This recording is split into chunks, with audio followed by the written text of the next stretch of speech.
Bienvenue à cette nouvelle émission de la capsule de divertissement. Le temps des fêtes s'en vient, fait que on va faire une émission dédiée à ce sujet. Toujours avec Jocelyne Courvier. Bonjour. Bonjour. Donc, temps des fêtes cette semaine, qu'est-ce que tu nous as réservé? Exactement, temps des fêtes, c'est une émission un peu thématique qu'on faisait lorsqu'on faisait les capsules dans les années précédentes. Puis bon, je sais que le temps des fêtes, c'est pas toujours quelque chose de joyeux pour tout le monde. Puis c'est drôle, hein, parce qu'on voit des publicités, puis on dirait qu'il y a une injonction, il faut être heureux dans le temps des fêtes, il faut sourire, puis il n'y a pas une image, que tout est parfait. Donc, j'ai une petite pensée aussi, parce que moi, personnellement, j'aime pas beaucoup le temps des fêtes, pour plein de raisons. Des personnes disparues, des animaux disparus, ils font partie de la famille. Puis bon, à Noël, on dirait qu'on pense peut-être un peu plus aux gens qui mangent pas à leur faim. On devrait peut-être en penser toute l'année, mais c'est toutes sortes de pensées comme ça qui me viennent à l'esprit. Donc, je rassure les gens, j'ai pas axé la capsule sur la magie du temps des fêtes, j'ai plus des petits faits éducatifs, des espèces de faits divers. On va apprendre, il y a de l'histoire, il y a des anecdotes, il y a de la science, il y a toutes sortes de petites choses. D'où viennent certaines traditions.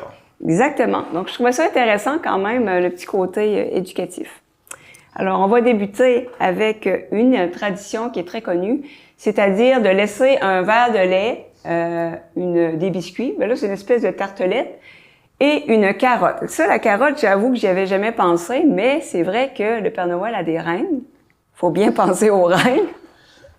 Fait que là, on va démarrer une tradition à Grande-Rivière. Les gens vont mettre des carottes. Donc, je trouvais ça intéressant comme tradition. Ça vient d'où? Ça viendrait en fait durant la Grande Dépression. Donc, durant les années 29-39, il y a eu un gros crash boursier. Ça a été difficile pour les gens, beaucoup de pauvreté. Et on tenait à ce que les enfants gardent des valeurs quand même de gratitude, de s'aider les uns les autres. Et je trouvais ça vraiment remarquable que dans des temps difficiles, on pense quand même au fait d'offrir des cadeaux, au fait d'aider les gens. Donc, ce serait l'origine, si on veut, de laisser les biscuits, tout ça. Mais la carotte, par exemple, j'aurais jamais pensé parce que même dans les films, les publicités, on va voir justement dans les publicités, justement, ils vont laisser le lait, les biscuits là. Tu vois pas la carotte, fait que je pensais pas que ça avait été mis en place au départ, cette idée-là. Exactement. Puis comme vous avez vu, c'est carrément un plateau qu'on peut acheter, puis il y a une place pour la carotte. Je pense que ça vient de Grande-Bretagne. Là-bas, là, au lieu peut-être des biscuits, semble-t-il qu'on met par exemple des petites tartelettes, ce qu'on appelle des tartes à la farlouche ici. Je sais pas si tu connais. Non, pas du tout. OK. Donc, une tarte à la farlouche, si je me trompe pas, c'est avec une tarte avec de la mélasse, des raisins, de la cassonade. Donc, c'est un peu ce style de tartelette-là qu'on fait peut-être au niveau de la Grande-Bretagne. Puis, il y avait ces espèces de plateaux-là et il y a la carotte. Puis, ce que je trouvais intéressant aussi par rapport à Rudolph, quelque chose que je m'étais jamais arrêtée. Et je tiens à dire, s'il y a des enfants devant l'écran, je dis aux parents, il n'y a aucun problème. On est bien conscient que le Père Noël existe. Il n'y a aucun problème là-dessus. Donc, quelque chose d'intéressant par rapport aux reines du Père Noël, c'est que normalement, les reines perdent leur bois rendu au mois de décembre, novembre-décembre, les mâles. Puis pour les femelles et les jeunes, c'est plus tard. Donc, la conclusion qu'on avait, c'est parce que sur les représentations du traîneau du Père Noël, il y a des bois. Donc, c'est qu'il y aurait beaucoup de femelles au niveau du traîneau. Et au niveau de Rudolph, que probablement ce serait un mâle assez jeune, pour qu'il conserve ses bois. J'avoue que c'est quelque chose que je m'étais jamais arrêtée de réfléchir, finalement. Donc, mais l'histoire de la carotte, je pense qu'on va peut-être démarrer une nouvelle mode en Gaspésie. Ouais. Puis j'ai une image aussi que je trouve intéressante. En faisant les recherches, je tombe sur des choses intéressantes. Donc, quand on parle de reines, c'est la même chose que les caribous ici. En Europe, ils vont appeler ça plus des reines. Donc, vous voyez la différence de taille entre un cerf de Virginie, un caribou, un wapiti et un orignal.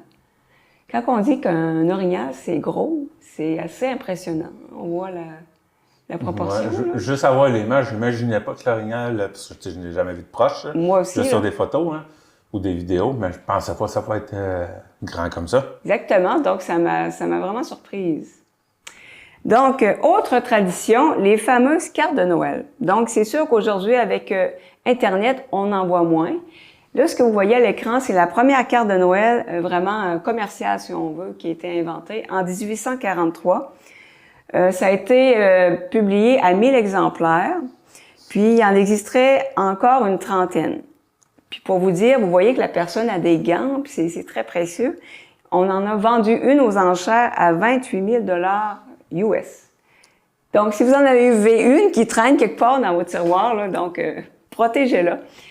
C'est devenu c'est un objet de collection. Oui, ça m'a vraiment impressionné. Le prix, bien évidemment, tout peut devenir un objet de collection. Et pourquoi c'est inventé, c'est que la personne, Sir Henry Cole, il y avait une espèce de pile de lettres non répondues, puis il était comme tanné. Puis il s'est dit, ça serait le fun d'avoir quelque chose qui permettrait de répondre à tout ce monde-là, mais de façon très simple, puis c'était pas trop long à écrire. Et c'est pour ça qu'il a inventé des cartes de Noël.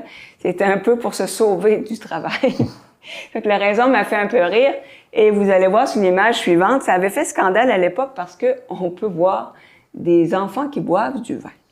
Donc, évidemment, normalement, les enfants ne boivent pas d'alcool, mais lui avait décidé de faire une représentation un petit peu festive et avait inclus des enfants qui célébraient eux aussi. C'est peut-être pas du vin, c'est peut-être du jus de pomme qu'on leur a donné. C'est un excellent point, j'y avais pas pensé. On va se dire que c'était du jus de pomme, du jus de raisin, que ça va passer comme ça. Ensuite, la plus grosse maison en pain d'épices, c'est carrément une maison. C'est la taille d'une... je suis fascinée depuis que j'ai vu ça. En vrai pain d'épices? Oui, vraiment. La maison se mange carrément. Évidemment, les maisons pain d'épices qui ont été popularisées par Hansel et Gretel autour des années 1800. Donc, la plus grande est au Texas. On parle d'une taille de 20 pieds de haut, 60 pieds de large, 42 pieds de profondeur. Et je vais vous donner des statistiques qui vont vous faire rire. Donc, pour faire la recette, en même temps, je vous donne une recette. Ça prend 1800 livres de beurre, 2925 livres de sucre brun, 7200 œufs, 3000 livres de sucre, 6200 livres de farine, 68 livres de gingembre moulu et quelques autres ingrédients, et 22 304 morceaux de bonbons. Donc, c'est quelque chose. Et si ça vous intéresse, au total, disons que quelqu'un déciderait de manger à la maison, 35 823 400 calories. Il y a un chef cuisinier qui s'est donné comme défi de faire ça. C'est assez fascinant. Et moi, je voyais les statistiques, j'ai pas vu la photo tout de suite. Et quand j'ai tombé sur la photo, j'ai dit, mon Dieu, c'est carrément une maison. Je pense qu'on a une autre photo, justement, de cette fameuse... C'est quelque chose. Ben justement, on voit le Père Noël, justement, dont on parlait tantôt, le Père Noël, qui se prépare à sa grande tournée. Hein, ça demande, moi je me demande, la personne qui a eu cette idée, à un moment donné, qui a eu un flash, tiens, je vais faire une maison grandeur nature en pain d'épices. Je sais pas si elle est toujours debout, parce que c'est quand même de la pâtisserie. C'est une bonne question, j'ai pas vérifié combien de temps ça avait duré. Je vois que ça a été pris sur le livre de record Guinness, là, donc... Oui. D'après moi, ça doit probablement être une œuvre éphémère. Je croirais que ça peut être debout. Oui, parce qu'avec les intempéries, tout ça, non, je pense que puis les animaux autour, je pense qu'il y a probablement des gens ou des animaux qui ont mangé des bouts. L'idée était bonne, par exemple. Oui, vraiment, c'est ingénieux. Ensuite, nous avons la tradition, ça c'est une tradition peut-être plus récente, les chandails lait de Noël. Ah oui, c'est... Et c'est devenu tellement populaire qu'il y en a partout. Et je me demandais si ça datait de quand. On parle de 2002 et ça vient du Canada, de Vancouver. C'est carrément 2 personnes qui ont décidé de faire un party. Puis la directive, c'était de mettre un chandail lait de Noël. Qu'est-ce qu'un chandail lait de Noël? C'est des chandails qui étaient assez populaires dans les années 50, des chandails en tricot, avec évidemment, le Père Noël, des bonhommes de neige. Et bon, on dit chandail lait, mais personnellement, je trouve qu'il y a une beauté dans ces chandails-là. C'est quand même, c'est toujours très coloré. C'est assez original. Et maintenant, on en fait pour toutes sortes de thèmes, si vous regardez, les équipes sportives, le Canadien de Montréal, etc. Et j'ai mis ceux-là parce que ça me fait sourire, parce que à première vue, on se dit un chandail du Québec. Mais en fait, c'est une équipe de soccer en Allemagne, Darmstadt 98, qui a pour logo la fleur de lys et les mêmes couleurs que le drapeau du Québec. Donc, tous leurs vêtements, si on veut, c'est fascinant parce qu'on jurait que c'est des vêtements qu'on peut vendre ici du Québec. Donc, eux, c'est leur gamme chandail lait de Noël qui, honnêtement, je trouve vraiment jolie. C'est quand même... Ben, ça, je trouve que c'est pas mal beau à côté de certains chandails de Noël. Que je trouve que ça fait dur, vraiment. Oui, il y en a qui, ça fait mal aux yeux. Ça fait mal aux yeux. Mais ceux-là, honnêtement, ça, c'est très beau. Très beau. Mais eux, les classes, c'est leur gamme chandail lait de Noël. Donc, en voyant ça bleu de même, pensez aux Nordiques, moi, là. Oui, il y a un petit côté nordique, c'est ce que je me suis dit aussi. Ensuite, nous nous transportons maintenant à Londres. Ils ont un arbre durant le temps des fêtes à Trafalgar Square, c'est à Westminster. Et chaque année, c'est donné par la ville d'Oslo en Norvège. Et j'ignorais cette histoire-là. C'est vraiment une partie de l'histoire. Je trouve ça très, très intéressant. C'est donné depuis 1947 par la Norvège à la Grande-Bretagne en symbole de remerciement. Parce que la Grande-Bretagne a beaucoup aidé la Norvège durant l'invasion nazie. Donc, c'était un allié. Et donc, en symbole de reconnaissance, chaque année, on envoie en cadeau un arbre immense à Londres qu'on peut... Et je pense qu'il y a justement une photo d'époque, exactement. Donc, c'est assez fascinant de voir... j'aurais jamais imaginé que cet arbre-là venait d'aussi loin. Et je trouve que c'est un geste... évidemment, de nos jours, les arbres de Noël, ça a moins la cote naturelle parce qu'on se dit c'est pas très écologique, etc.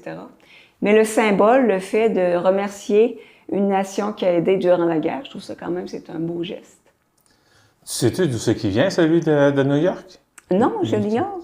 Parce que je pense pas que ça viendrait du secteur, ça, un arbre énorme comme ça, là. Ben, ça serait intéressant, ça t'amène un bon point d'aller vérifier justement les arbres de villes célèbres. Peut-être qu'il y a des histoires comme ça, qu'il y en a d'autres comme ça. Mais ça, c'est une belle histoire, par exemple. Oui, j'ai trouvé ça très, très intéressant. Les araignées, Esther. Araignées, c'est surprenant, hein? Araignées Noël, c'est pas nécessairement quelque chose qu'on mettrait ensemble. Non, je l'avais pas pensé. Donc, c'est en Ukraine, ça m'a surprise également. Donc, c'est un symbole qu'on met dans les arbres de Noël en Ukraine et ça porterait chance.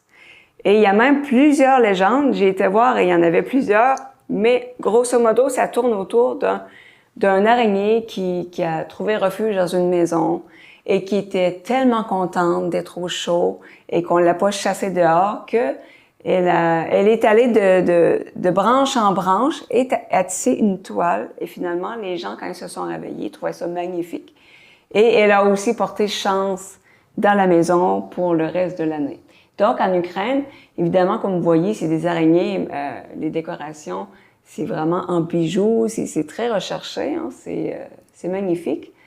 Et je trouvais ça assez original comme décoration. Et c'est quelque chose que j'ignorais totalement. D'ailleurs, ici, il y a une espèce de légende que lorsque tu amènes une araignée dehors, ou peu importe l'insecte, au lieu de tuer l'insecte, ça apporte la chance. Fait que moi, j'amène toujours les insectes dehors, pas pour ça, parce que j'aime pas tuer des animaux, des insectes, etc. Et donc, je sais pas si ça amène de la chance, mais j'en ai vraiment amené beaucoup dehors au fil des ans. Je pense pas avoir eu de chance, mais j'ai tendance à le faire pour les papillons. Tu sais. Oui, bon, mais les papillons de nuit qui vont rentrer, là. En général, regarde, va-t'en dehors. C'est ça, je me dis, c'est pas tellement plus de trop, puis tiens, on les envoie dehors. Donc, en Ukraine, c'est un symbole du temps des fêtes. Ensuite, nous avons maintenant un sujet un peu plus sérieux, les accidents durant le temps des fêtes, parce que malheureusement, il y a quand même beaucoup d'incendies. J'ai été voir les statistiques, et il y a quand même 200 incendies par année au Canada causés par des arbres de Noël, les lumières de Noël. Des fois aussi, durant le temps des fêtes, il y a beaucoup de chauffage d'appoint qu'on laisse sans surveillance, qu'il faut jamais faire, évidemment. Ou tomber endormi avec un chauffage d'appoint, il faut jamais faire ça. Les extensions et fils. Tu sais, des fois, on voit des endroits, puis tu vois le système d'extension et tu te dis, mon Dieu, c'est un nid à feu. Tu sais, les gens en branchent plusieurs, mais là, ça finit, là, c'est une collection d'extensions, évidemment. Ça peut être dangereux. Ben, les décorations, il y a la cuisson, évidemment, dans le temps des fêtes, on cuisine beaucoup, et les chandelles. Malheureusement aussi, c'est une cause d'incendie fréquente. Donc, évidemment, il faut faire attention de ne pas laisser sans surveillance. Même les lumières de Noël, qu'on pense que c'est banal, mais ça peut être des causes d'incendie. Ce que vous voyez à l'écran, c'est le fameux film « Le sapin des boules » qui passe à chaque année à la télévision. Je l'ai mis parce que c'est un symbole. Je cherchais une image pour représenter les accidents qui peuvent arriver, les chutes sur la glace, etc. Et Dieu sait que ce film-là, il en arrive des choses. Donc, j'ai les statistiques pour les États-Unis. Il y a 18 000 personnes qui visitent les urgences de novembre à décembre. C'est quand même beaucoup de gens liés aux décorations de Noël. Donc, il y a beaucoup de chutes, il y a des lacérations, des maux de dos, des gens qui essaient justement de mettre des courants de Noël sur les maisons avec des échelles plus ou moins stables. Donc, c'est quelque chose quand même aussi qu'il faut réfléchir. Parce que, bon, évidemment, temps des fêtes, on pense à réjouissance, mais malheureusement, il arrive quand même beaucoup d'accidents. Puis au niveau du Québec, juste pour vous donner une idée, pour les chutes sur la glace, il y a quand même 9000 hospitalisations. Ça, c'est la statistique de 2016-2017. Quand même, c'est beaucoup. Rien que des chutes sur la glace. Et il n'y a pas d'âge, hein, parce que des fois, on associe ça aux personnes plus âgées, mais il n'y avait vraiment pas d'âge pour tomber sur la glace. Expérience vécue. Ensuite, autre histoire aussi qui m'a fascinée parce que j'aime beaucoup l'histoire et en particulier apprendre sur la guerre. Pas parce que, bon, évidemment, je suis pacifique, mais c'est quand même quelque chose d'intéressant, de choses à ne pas refaire. On dit que l'humain n'apprend pas de ses erreurs, de son passé. Donc, une histoire qui est fascinante, c'est que durant la guerre, la compagnie, je vais dire en français, bicycle. Donc, ils font des jeux de cartes. On a fait des jeux pour les soldats pour essayer de les aider à fuir. Ce sont les services secrets britanniques et américains qui se sont mis ensemble et on a concocté un jeu de cartes. C'est ingénieux qui, lorsque mouillé, finalement, on pouvait éplucher le jeu de cartes et on pouvait voir une carte comme ça.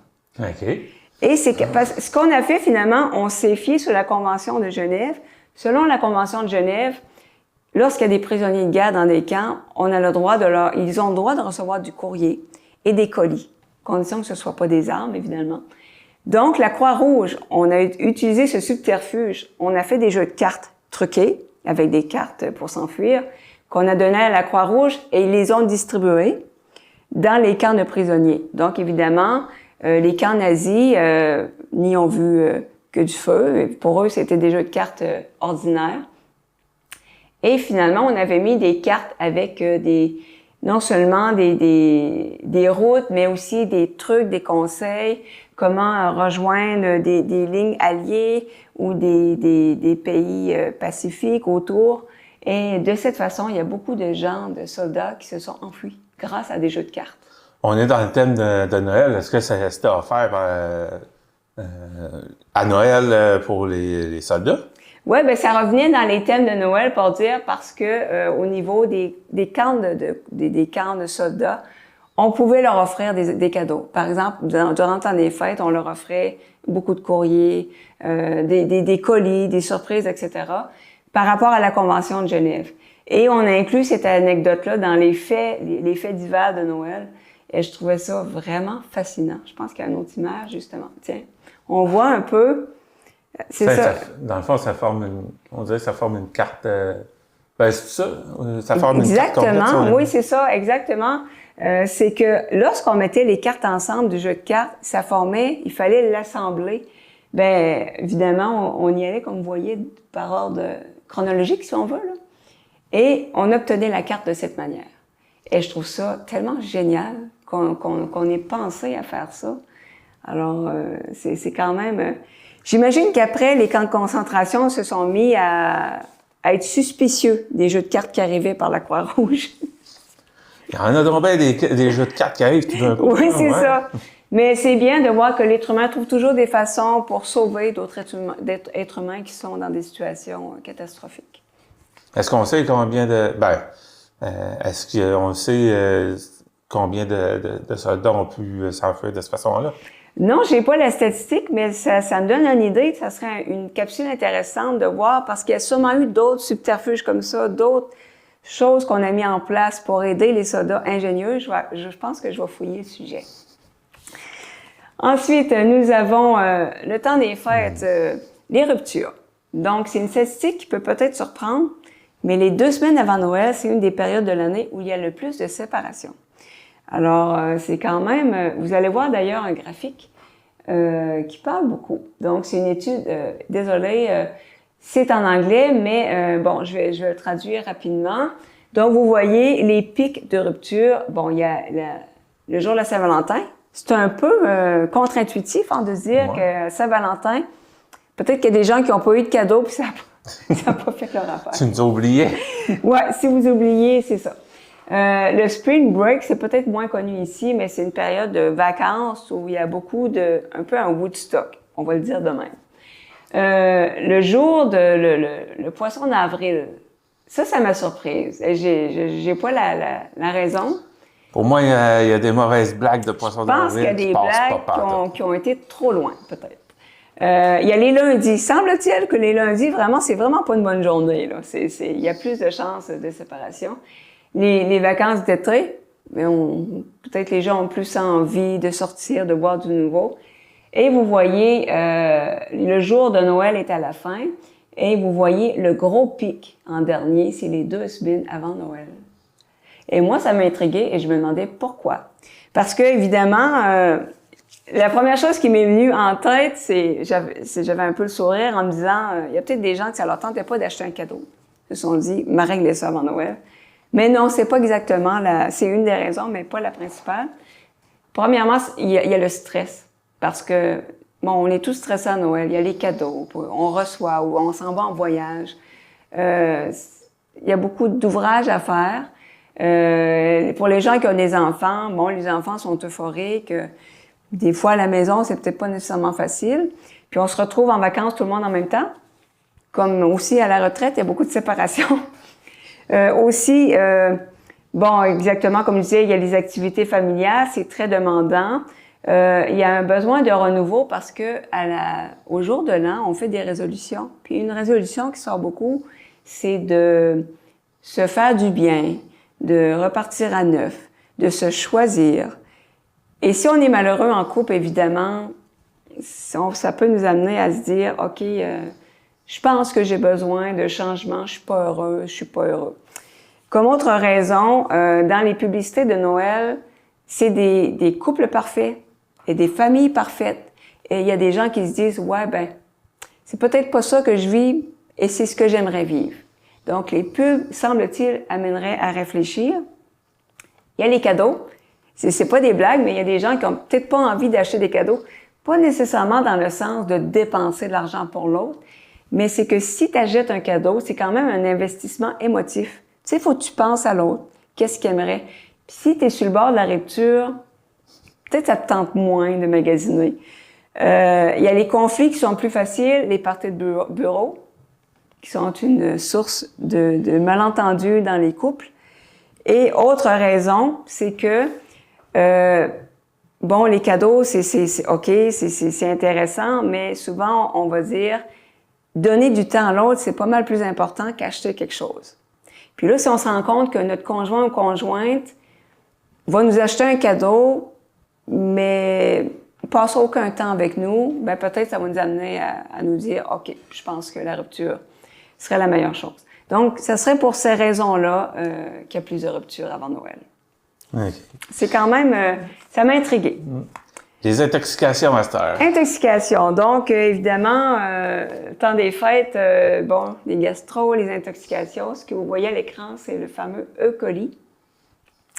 Aux États-Unis, j'ai pas les statistiques pour le Canada, il y a 400 000 personnes qui tombent malades à chaque temps des fêtes parce qu'ils mangent des restes gâtés qui sont passés date ou qui ont traîné sur le comptoir. C'est peut-être utile de le redire. Après 2 heures sur le comptoir, normalement, on mange pas. Il y a beaucoup de gens qui respectent pas nécessairement. Parce qu'après 2 heures, il faut savoir que les bactéries dans les aliments doublent à chaque 20 minutes. Ça fait que c'est exponentiel. Ça fait vraiment beaucoup. Sur des aliments qui sont même cuits ou qui ont passé, peu importe, des aliments. Bon, on va penser à la viande, mais il y a beaucoup de gens qui vont se dire, moi j'ai fait ça toute ma vie. Et effectivement, il y a des gens que ça les rend pas malades. Faut croire qu'ils ont tellement fait de gastro quand ils sont jeunes, leur corps est habitué, on va le dire de même. Mais non, c'est dangereux après 2 heures. Et ce qui arrive aussi, c'est que même si vous faites cuire l'aliment, c'est qu'il y a des bactéries qui produisent des toxines qui peuvent être stables à la chaleur. Donc, la toxine va être là pareil. Ce qui peut donner des intoxications épouvantables. Donc, aussi, les restes, on parle, ça se conserve 2-3 jours au frigo. Parce qu'il y a des gens qui conservent ça, exemple, jusqu'au jour de l'an, ce qui est vraiment pas une bonne idée. Et sur une année, j'ai été voir les statistiques, il y a 48 millions de personnes aux États-Unis qui ont des intoxications, 1 personne sur 6, 128 000 hospitalisations et quand même 3 000 morts. C'est pas rien. Ce que vous voyez à l'écran, ça m'a fait sourire. On fait des peluches de microbes, de micro-organismes. Donc, j'ai trouvé ça quand même cute. Vous voyez, E. coli, on voit dans la viande qui n'est pas cuite, le HIV, virus herpès. Après ça, la maladie de la vache folle. Après, on a mis le micro-organisme responsable des ulcères, Helicobacter pylori. Je trouvais ça intéressant, au centre en jaune. La malaria, on a mis pox et la variole. Ebola et cold, c'est comme les fameux rhumes. Et je trouvais ça cute qu'on fasse en peluche des micro-organismes. Tu sais, c'est quand même original. Puis en passant, si le sujet vous intéresse, vous pouvez vous abonner aux listes d'abonnement de Santé Canada et du MAPAC pour connaître les rappels d'aliments. Parce qu'il y en a eu beaucoup dernièrement. On en entend parler aux nouvelles quand il y en a des gros. Mais vous pouvez vous abonner. La dernière, je crois que ça a été sur le pain, d'ailleurs. Exactement. Et puis beaucoup de ça. Oui, tu as raison. Puis le pain, c'était par rapport... le problème, c'était avec le sel. Il y a eu un rappel sur le sel, parce qu'on aurait trouvé peut-être des morceaux de métal. Et comme ce pain-là est fait avec ce sel-là, ça a amené un rappel gigantesque. Tu amènes un bon point parce que... Non, je savais pas que c'était à cause du sel, par exemple. J'avais vu passer... je me suis posé la question, c'était quoi exactement? Puis c'est ça, c'était par rapport au sel, à la possibilité de métal. Donc, évidemment, quand c'est un ingrédient de base comme le sel, ça peut amener un rappel exponentiel, là, parce que ça rentre dans la fabrication de beaucoup de choses. Et finalement, on termine avec les dépenses des fêtes. Combien ça coûte tout ça? Exactement. Je vous parlais de stress du temps des fêtes, c'en est un. Malheureusement, pour beaucoup de gens, les achats des fêtes, ça va être sur les cartes de crédit. Et c'est dommage parce que il y a un mouvement qui est de plus en plus populaire. Au lieu d'acheter les cadeaux, de les faire. Dans notre famille, on essaie de faire ça. Donc, il y a des gens qui font des recettes. On essaie d'acheter au minimum, si on veut, parce que ça coûte cher. Veux pas, surtout si on achète des cadeaux à tout le monde. Pour vous donner un exemple, au Québec, en moyenne, on dépense 1 474 $ en cadeaux, voyages, activités, par personne. C'est quand même... Par personne. C'est énorme, c'est énorme. Et on est quand même moins que la moyenne canadienne qui est de 1 853 $. C'est énormément d'argent. Donc, c'est pas surprenant qu'il y a beaucoup de gens qui ont de la difficulté à suivre et qu'on essaie de trouver des moyens, finalement, pour que ça se passe mieux. Et la journée la plus achalandée dans les magasins, selon Interac, c'est le 22 décembre.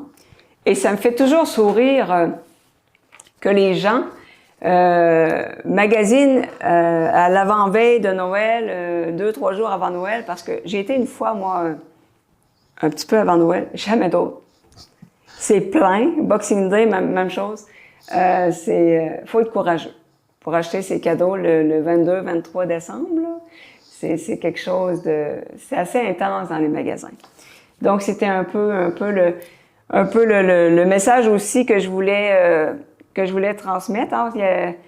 C'est sûr que c'est facile de se laisser emporter dans la spirale d'acheter plein de cadeaux. Mais des fois, il faut se dire que dans les familles, il y a des gens qui sont moins fortunés.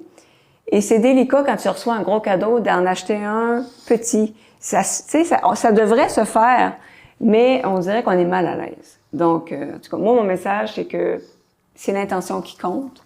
Puis il y a peut-être moyen de trouver des façons plus simples, faire des cadeaux ou y aller avec des budgets. Bien, les gens font ce qu'ils veulent, mais lorsqu'on est moins, plus démunis, on prend plus conscience peut-être que l'essentiel, c'est pas les cadeaux. Et aussi, la guignolée, il y a plein d'organismes qui ont besoin de nos sous.